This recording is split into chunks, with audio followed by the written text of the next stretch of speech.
इस वीडियो में हम बात करेंगे इग्नू ने दिसंबर 2023 एग्जाम के लिए जो एग्जामिनेशन फीस सबमिशन का पोर्टल है स्टार्ट कर दिया है और आज मैं आपको पूरा स्टेप बाय स्टेप बताने वाला हूं। आप एग्जाम फीस ऑनलाइन कैसे सबमिट कर सकते हैं, प्रिंट आउट तक का पूरा प्रोसेस मैं आपको दिखाने वाला हूं, तो वीडियो को पूरा देखिए। इग्नू में क्या होता है कि आप जितने भी सब्जेक्ट का एग्जाम देना चाहते हैं पहले आपको उनका असाइनमेंट बना करके सबमिट करना होता है। तो अगर आपके पास असाइनमेंट बनाने के लिए बिल्कुल भी समय नहीं है तो आप क्या कर सकते हैं कि आप इनसे असाइनमेंट बनवा सकते हैं। ये क्या करते हैं कि असाइनमेंट बना करके पूरे ऑल ओवर इंडिया में डिलीवर कर देते हैं, वो भी कम कीमत पर। आप जो भी एड्रेस देंगे असाइनमेंट आपका बन जाएगा तो आपके एड्रेस पर पहुंचा दिया जाएगा। उसके लिए आपको बस इस नंबर पर ऑर्डर प्लेस्ड करना होगा, या फिर आप इनसे असाइनमेंट का आंसर खरीद सकते हैं या फिर बना बनाया असाइनमेंट का पीडीएफ फाइल भी खरीद के ऑनलाइन आप जमा कर सकते हैं। साथ ही में आप प्रोजेक्ट भी इनसे खरीद सकते हैं। इनका ये जो व्हाट्सएप नंबर है वो मैंने नीचे दे रखा है, साथ ही में इनका ये इंस्टाग्राम आईडी है, यहाँ पर भी आप अपना ऑर्डर प्लेस्ड कर सकते हैं। और अब बात करते हैं कि एग्जाम फीस आप कैसे सबमिट कर सकते हैं। तो उसके लिए आपको हमारे वेबसाइट पर आना होगा, इसका लिंक मैंने नीचे दे रखा है। यहाँ पर आपको मिल जाएगा एग्जाम फॉर्म, यहाँ पर आप क्लिक करेंगे, ये पोस्ट ओपन हो जाएगा जहाँ पर एग्जाम फॉर्म के बारे में सब कुछ हिंदी में लिखा हुआ है, इसको आप पढ़ सकते हैं। यहाँ पर आपको मिल जाएगा exam form link, click here, इस पर आप क्लिक करेंगे, ये पेज ओपन हो जाएगा जहाँ से आप एग्जाम फीस ऑनलाइन सबमिट कर सकते हैं। लेकिन एग्जाम फीस को सबमिट करने से पहले आपको लास्ट डेट के बारे में भी पता होना चाहिए, जो कि आपको यहाँ पर बताया गया है। अगर आप 1 सितंबर से लेकर के 30 सितंबर के शाम के 6 बजे तक एग्जाम फीस को सबमिट करते हैं तो आपको पर सब्जेक्ट का 200 रुपए देना होगा, थ्योरी सब्जेक्ट का, प्रैक्टिकल का और लैब का। और अगर आप 1 अक्टूबर से लेकर के 20 अक्टूबर के शाम के 6 बजे तक एग्जाम फीस को सबमिट करते हैं तो पर सब्जेक्ट का 200 रुपए रहेगा ही, साथ ही में आपको लेट फीस 500 रुपए देना होगा। और ऐसे ही अगर आप 21 अक्टूबर से लेकर के 31 अक्टूबर के शाम के 6 बजे तक एग्जाम फीस को सबमिट करते हैं तो पर सब्जेक्ट का 200 रुपए तो रहेगा ही, साथ ही में 1100 रुपए आपको लेट फीस भी देना होगा।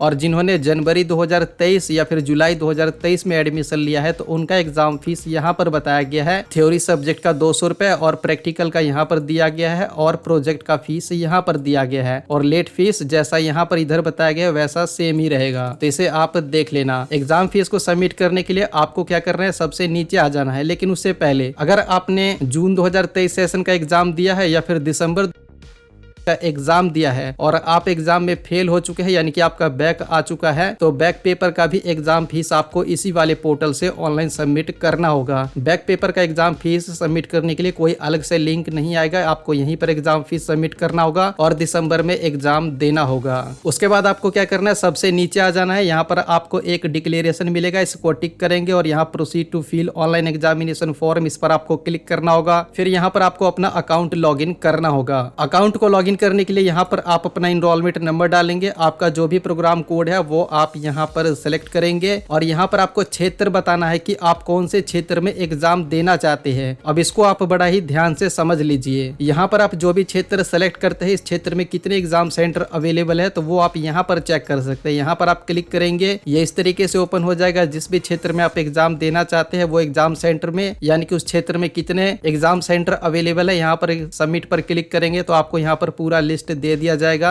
जैसे कि दिल्ली में आप एग्जाम देना चाहते हैं तो दिल्ली में कितने एग्जाम सेंटर अवेलेबल है जहां पर आप एग्जाम दे सकते हैं, तो वो आपको यहाँ पर मिल जाएगा। अब यहाँ पर आपका एक सवाल आता है, वो मैं आपको एक एग्जांपल से समझा देता हूँ। मान लीजिए कि आपका रीजनल सेंटर दिल्ली है और आप दिल्ली में ही रहते हैं, लेकिन अभी आप दिल्ली में नहीं है, अभी जो है आप कोलकाता में है या फिर पटना में है, झारखंड में है, रांची में है, तो वहां पर भी आप एग्जाम दे सकते हैं। उसके लिए आपको रीजनल सेंटर या फिर स्टडी सेंटर वगैरह चेंज करने की जरूरत नहीं है। बस यहाँ पर आपको ये देखना है कि जिस क्षेत्र में आप रहते हैं वो कौन सा क्षेत्र पड़ता है। जैसे कि मान लीजिए कि आपका रीजनल सेंटर तो दिल्ली में है, दिल्ली में ही रहते हैं, लेकिन अभी आप कोलकाता में है और कोलकाता में ही आप एग्जाम देना चाहते हैं, तो यहाँ पर आपको कोलकाता सेलेक्ट करना होगा। और कोलकाता में कितने एग्जाम सेंटर अवेलेबल है एग्जाम देने के लिए वो आप यहाँ पर पता कर सकते हैं इस तरीके से। तो आप देख लेना, आप जहाँ पर रहते हो उसके नियर बाय कौन सा एग्जाम सेंटर है वो आप यहाँ पर देख लेंगे। उसके बाद क्षेत्र सेलेक्ट करने के बाद ये वेरिफिकेशन कोड जैसा यहाँ पर लिखा हुआ है यहाँ पर लिखेंगे, सबमिट पर क्लिक करेंगे तो ये इस तरीके से ओपन होकर के आ जाएगा। यहाँ पर जितने भी एग्जाम सेंटर अवेलेबल है, आप जो भी क्षेत्र सेलेक्ट करेंगे क्षेत्र के अकॉर्डिंग जितने भी एग्जाम सेंटर का लिस्ट यहाँ पर आता है वो आपको फिर यहाँ पर मिल जाएगा। तो जिस भी एग्जाम सेंटर पर आप एग्जाम देना चाहते हैं वो आपको यहाँ पर सेलेक्ट करना होगा, या फिर आपके नियर बाय जो भी एग्जाम सेंटर है या फिर जो भी आपका पसंदीदा एग्जाम सेंटर है जहाँ पर आप एग्जाम देना चाहते हैं आपको वही क्षेत्र यहाँ पर सेलेक्ट करना होगा। जैसे कि मुझे एग्जाम देना है इस वाले एग्जाम एग्जाम सेंटर जनकपुरी 38036 जिसका कोड है, तो मैं यहाँ पर ये सेलेक्ट कर लेता हूँ। उसके बाद यहाँ पर आपको एड्रेस बताया जाता है, जो भी आपका इग्नू में रजिस्टर एड्रेस है यहाँ पर लिखा हुआ आ जाएगा। सिक्योरिटी के लिए मैंने यहाँ पर इसे ब्लर कर दिया है। अब यहाँ पर आपसे पूछा जाता है कि क्या आप एड्रेस चेंज करना चाहते हैं, तो इसका आंसर आपको यहाँ यस या नो में देना है। अगर आपको एड्रेस चेंज करना है तो यहाँ पर आपको यस पर क्लिक करना होगा।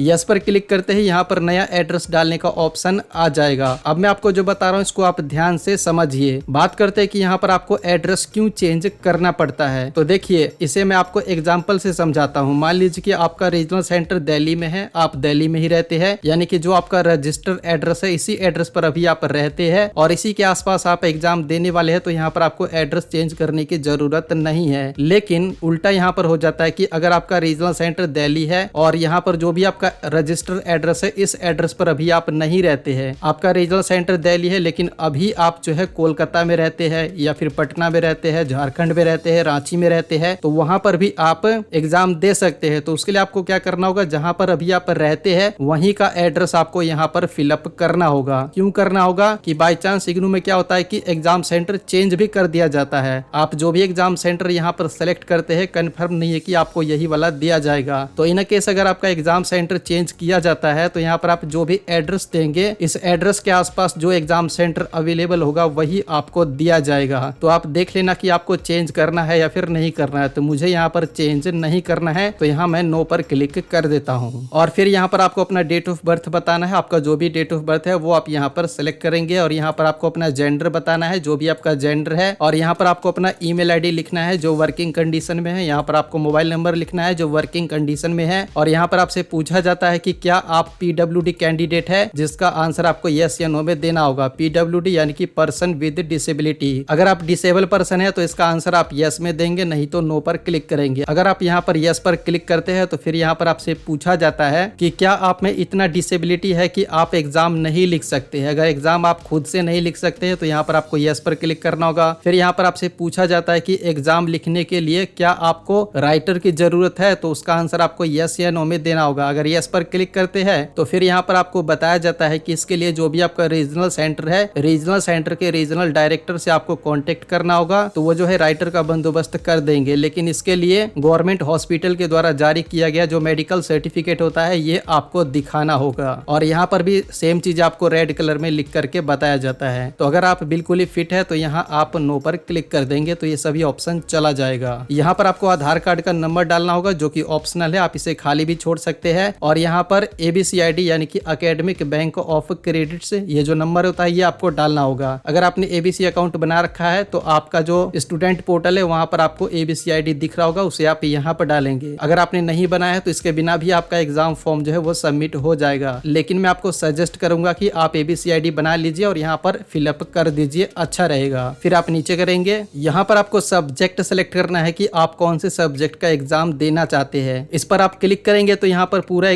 सब्जेक्ट का जो लिस्ट है वो आपको दिख जाएगा। आप जितने भी सब्जेक्ट का एग्जाम देना चाहते हैं वो आपको यहाँ पर इस तरीके से सेलेक्ट करना होगा, पहले वाले ऑप्शन में, फिर यहाँ पर दूसरे वाले ऑप्शन में। यानी कि जो सब्जेक्ट का आप एग्जाम देने के लिए एलिजिबल है वो आपको यहाँ पर सिलेक्ट करना होगा, या फिर जिस सब्जेक्ट का आप एग्जाम देना चाहते हैं वो आपको यहाँ पर सिलेक्ट करना होगा। या फिर आपका बैक आ गया था तो बैक पेपर का भी एग्जाम फीस आपको यहीं से सबमिट करना होगा, यहीं पर आपको सेलेक्ट करना होगा। तो आप देख लेना कि आपको अभी कितने सब्जेक्ट का एग्जाम फीस सबमिट करना है। लेकिन आपको ध्यान इतना रखना है कि यहाँ पर आपको बताया जाता है, यहाँ पर आप देख सकते हैं कि आपने ऊपर यहाँ पर जितना भी सब्जेक्ट सेलेक्ट किया है क्या आपने उसका असाइनमेंट बना करके सबमिट किया है या फिर नहीं। तो यहाँ पर आपको यस या नो में बताना है। बाय डिफॉल्ट यहाँ पर यस ही है तो यस ही रहेगा। अगर आपने असाइनमेंट को नहीं बनाया है तो भी आप एग्जाम फॉर्म को फिलअप कर सकते हैं और बाद में आप असाइनमेंट लास्ट डेट से पहले कभी भी सबमिट करवा सकते हैं। तो यहाँ पर सब्जेक्ट वगैरह सेलेक्ट करने के बाद सभी डिटेल्स को डालने के बाद आप यहाँ सबमिट पर क्लिक करेंगे। उसके बाद इस तरीके से आप जो भी डिटेल्स देंगे वो आपको यहाँ पर दिखाया जाता है। तो इसको आप एक बार अच्छे से चेक कर लीजिए। और आप जितने भी सब्जेक्ट का एग्जाम फीस सबमिट करते हैं यहाँ पर आपको सब्जेक्ट बताया जाता है और आपको कितना एग्जाम फीस देना होगा वो भी यहाँ पर आपको बता दिया जाता है आपके सब्जेक्ट के अकॉर्डिंग। फिर यहाँ पर आपको मिल जाएगा सेलेक्ट पेमेंट गेटवे। तो यहाँ पर अभी एक ही ऑप्शन दिया गया है, बाद में और भी ऑप्शन दिया जा सकता है। तो यहाँ पर पेमेंट गेटवे पर आपको क्लिक करना होगा पेमेंट करने के लिए। फिर आप यहाँ पे नाउ पर क्लिक करेंगे। उसके बाद ऐसा इंटरफेस आ जाएगा, यहाँ पर आपको मेक पेमेंट पर क्लिक करना होगा। उसके बाद ये इस तरीके से ओपन होकर के आ जाएगा। यहाँ पर आपको पेमेंट करने के लिए 15 मिनट का समय दिया गया है। 15 मिनट के अंदर आपको पेमेंट करना होगा। पेमेंट जो है आप HDFC बैंक के क्रेडिट या फिर डेबिट कार्ड के माध्यम से कर सकते हैं या फिर नेट बैंकिंग के माध्यम से। लेकिन अगर आपके पास HDFC बैंक का कार्ड नहीं है, किसी दूसरे बैंक का है, तो यहाँ पर आपको अदर बैंक क्रेडिट या फिर डेबिट कार्ड सेलेक्ट करना होगा। तो मैं यहाँ पर अदर बैंक डेबिट कार्ड के माध्यम से पेमेंट करना चाहता हूँ, तो मैं यहाँ पर इस पर क्लिक करूंगा। आप भी यहाँ पर इसी तरीके से पेमेंट कर सकते हैं। यहाँ पर कार्ड का नंबर डालेंगे, यहाँ पर एक्सपायरी डेट डालेंगे, CVV डालेंगे, जिसके नाम से कार्ड है यहाँ पर उनका आप नाम डालेंगे और इस बॉक्स को आप टिक करेंगे और प्रोसीड पर क्लिक करेंगे। ऐसा इंटरफेस आ जाएगा, आपको यहाँ पर वेट करना होगा। उसके बाद क्या होगा कि आपके बैंक की तरफ से आपके रजिस्टर्ड मोबाइल नंबर पर एक OTP जाएगा। OTP को आपको यहाँ पर डालना होगा, फिर आप सबमिट पर क्लिक करेंगे। फिर यहाँ पर आपको इंतजार करना होगा। ऐसा इंटरफेस आ जाएगा। आपको यहाँ पर ब्राउजर को क्लोज वगैरह नहीं करना है और ना ही पेज को रिफ्रेश करना है। यहाँ पर आप देख सकते हैं आपका पेमेंट जो है सक्सेसफुली हो चुका है और एक्नॉलेजमेंट नंबर भी आ चुका है। और यहाँ पर आप देख सकते हैं दिसंबर 2023 लिखा हुआ है। आपने जो भी एग्जाम सेंटर सेलेक्ट किया है, यहाँ पर उसका कोड और पूरा एड्रेस